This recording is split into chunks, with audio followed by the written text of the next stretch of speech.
Spiller? Jeg spiller I.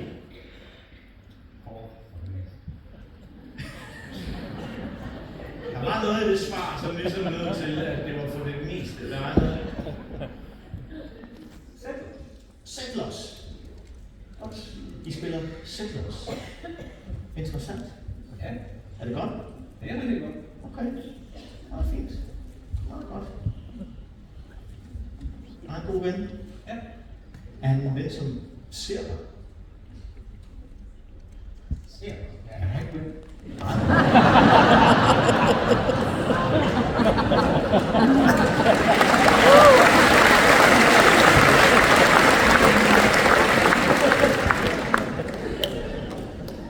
Lige her mener jeg sådan lidt mere, hvad man skal kalde det for en terapeutisk måde at se folk på. Altså en, som ser dig for den menneske, du er. Ja, det gør jeg.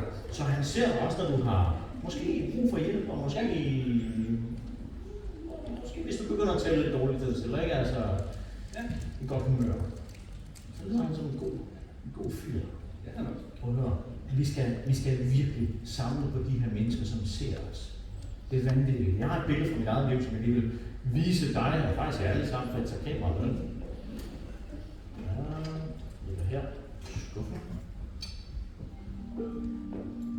Ja. Flemming, kan du fortælle mig, hvad ser du lige her? Det er en bag. Det er fuldstændig korrekt. Det er nemlig en bag. Nu har vi, skal jeg lige se. Vi har lige publikum herude også. Og vi skal selvfølgelig ikke have en ny Coldplay. Vi skal ikke have en ny Coldplay.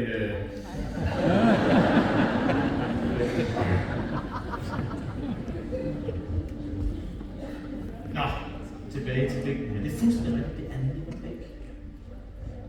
Lige bagved her, der ligger Tivoli. Den her bænk, den er i København. Og den her bænk, den sad jeg på for efterhånden en hel del år siden, der var midten af 20'erne har jeg været. Og jeg sad der kl. 2 om natten og var ligesom faret vild. Ikke bare sådan i København, men sådan i det hele taget. I løbet af et halvt til et helt år, så synes jeg, at alle de projekter, jeg ligesom prøvede at få op at køre, det blev ikke til noget som helst. Alle de drømme, jeg havde, de var blevet knuste. Og alle de døre, jeg prøvede at banke på, der var ikke nogen bagved. Der var ikke nogen, der åbne. Og så, når man prøver, så til sidst så bliver man også en lille smule træt. Og man føler heller ikke rigtigt, at der er nogen omkring en, der vil en noget, fordi man jo ikke rigtig får noget til at lykkes. Man føler sig sådan lidt ligegyldig. Hvilket ikke er en særlig rar situation at være. Det er i hvert fald ikke et særlig rart sted at være. Det er et meget skrøbeligt sted at være. Og så kan jeg huske, at jeg har været inde i min lejlighed tilstrækkeligt lang tid på det her tidspunkt. Og besluttede mig for, at nu måtte jeg komme ud og få noget luft, noget frisk luft. Så jeg gik ud den her nat, og så mødte jeg ikke nogen. Og så gik jeg, og til sidst så kunne jeg gå med, og så satte jeg mig ned, og så satte jeg mig på den her bænk. Og tænkte lidt over ting. For udover at jeg ikke kunne finde mig, så skulle jeg nok også til at finde mig selv. Hvad skulle der ske, siden der ikke var noget af det, jeg prøvede, der ligesom fungerede. Og lige pludselig, det er midt om natten, så får jeg en besked. Så kigger jeg på telefonen, så står der: Hey buddy, jeg kom lige til at tænke på dig. Jeg håber, du har det godt. Gå på Rune. Så er det fra min kammerat Rune. Han var lige kommet til at tænke på mig. Og det gjorde sindssygt meget godt i mig. Det var lige præcis, hvad det skulle til.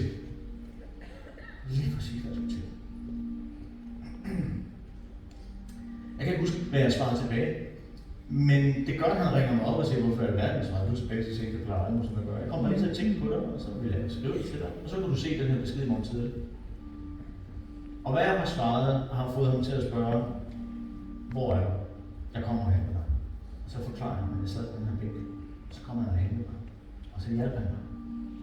Både med at finde mig, men også med at finde mig selv. Han fandt også døre, hvor der rent faktisk var nogen bagved. Han havde nogle forbindelser. Og jeg kom ud og optræde. Det var, jeg elsker. Jeg elsker det her.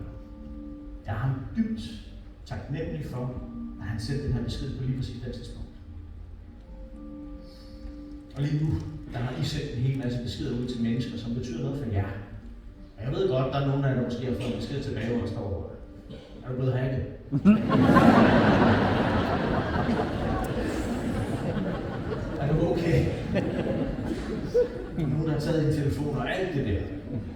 Men så kan I jo forklare dem på et eller andet tidspunkt. Lidt senere. Jamen jeg skulle sidde og tænke på et menneske, som betød noget for mig, som jeg savnede, og det var dig. Så garanterer jeg for, at det vækker alt muligt godt ind i dem, I har sendt besked til. Og måske er der en enkelt eller to af dem, som I har sendt besked til, som virkelig har haft brug for lige præcis at høre, at der var nogen, der tænkte på det. Lige nu har du skrevet til din svoger, Kasper. Ja, og så svarer Kasper igen for dig. Han svarer, det var da en sjov besked. Ja. Det er da også en sjov besked. Der var noget mening med galskab her, ikke? Der var noget mening med galskab. Det var en sjov besked.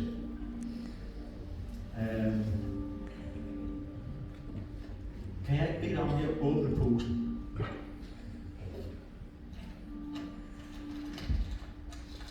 Så stiller du den midt på bordet, og så lægger du flasken ned i, sådan så den ligger nede i bunden. Ja, det er præcis. Sådan der. Fantastisk. Godt. Der er lige for lidt, kan man sige, ja, trækker lignende. Hvor har jeg? Jeg var i skuffen. Han var bare rolig og vældig selv.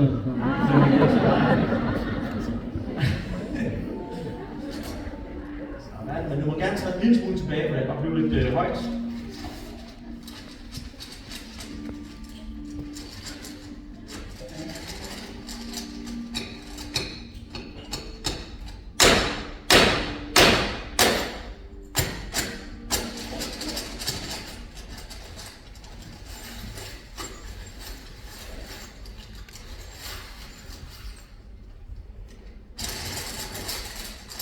Jeg beder dig om at komme herhen, og så tager du lige flasken på sådan der.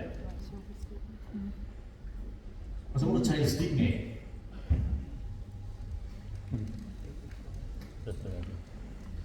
Se, jeg har alle sammen sendt en besked ud til nogle mennesker, som betød noget for dig. Dem her, der fik hurtigt svar tilbage. I skulle bare rejse jer op, og det gjorde I.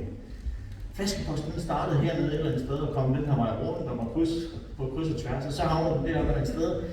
En kvinde, som gik herned og fik et godt blik over alle dem der stod op, og hun pegede på manden i den blå skjorte. Og det var dig.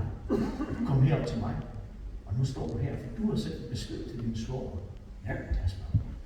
Stille og roligt, så vil jeg bede om at læse min flaskepost op.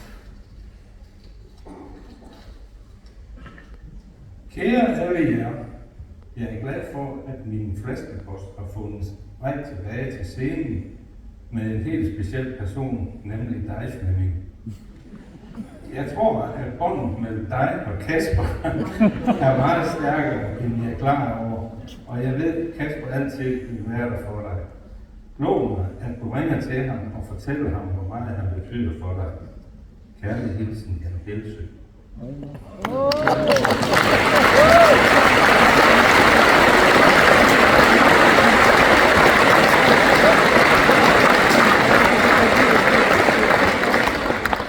PS, er det rigtigt, at din svoger slår et kortspil hele tiden? Så